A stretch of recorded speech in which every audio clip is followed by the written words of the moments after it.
মেয়েদের জীবন বড়ই অদ্ভুত।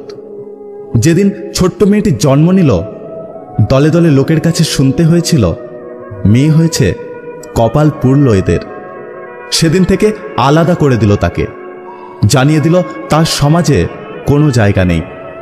আস্তে আস্তে মেয়েটি বড় হতে লাগলো। পদে পদে তাকে বুঝিয়ে দিত সে মেয়ে। এই তো মেয়েটির বয়স 7 বছর পূর্ণ হলো। মেয়েটি পুতুল খেলছিল। মা কাকিমা সহ পাড়ার লোকেরা বলে গেল, ও মা, এত বড় মেয়ে এখনো খেলা করছে, কি লজ্জার কথা, লোকে দেখলে কি বলবে। আর যখন তার বয়স 12, একটা স্কার্ট পরে রাস্তায় বেরোতে না বেরোতেই তাকে বুঝিয়ে দিল সে অনেক বড় হয়ে গেছে, এসব পোশাক আর পরা যাবে না।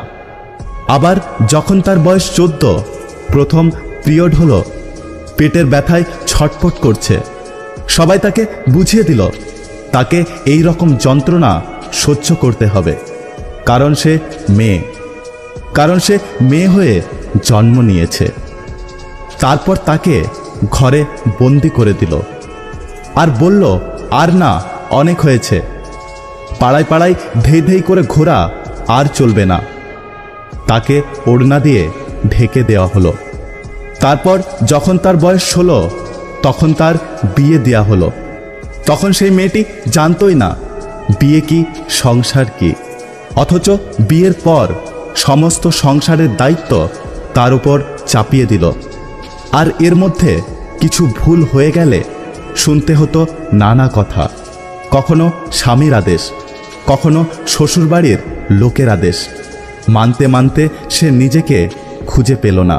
সে তার পুতুল নিয়ে খেলার বয়সে জন্ম দিল একটা সন্তানের জন্ম দেওয়ার সময় ডক্টর বলল, মা ও সন্তানের মধ্যে যে কোনো একজনকে বাঁচানো যাবে।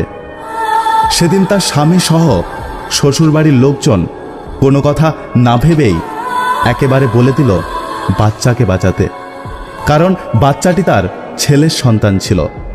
তারপর সেই 17 বছরের ছোট্ট মেয়েটির নিশার দেহ একাকিত্ব হসপিটালের মর্গে পড়ে রইল। মেয়েটির বাড়িতে জানিয়ে দেওয়া হলো সন্তানের জন্ম দেওয়ার সময় মেয়েটি মারা গেছে। ছেলেটিকে কোলে তুলে অতি আনন্দে তারা বাড়ি চলে গেল, মেয়েটির মায়ের হাতে মেয়েটির লাশ দিয়ে। সমাজের এই রীতি এখনো অনেক জায়গায় তার চিহ্ন রেখে গেছে। যদি ভিডিওটি ভালো লাগে পাশে থাকবেন, আর হ্যাঁ, নিজের খেয়াল অবশ্যই রাখবেন। দেখা হচ্ছে পরের ভিডিওতে, ততক্ষণ সুস্থ থাকবেন। Take care.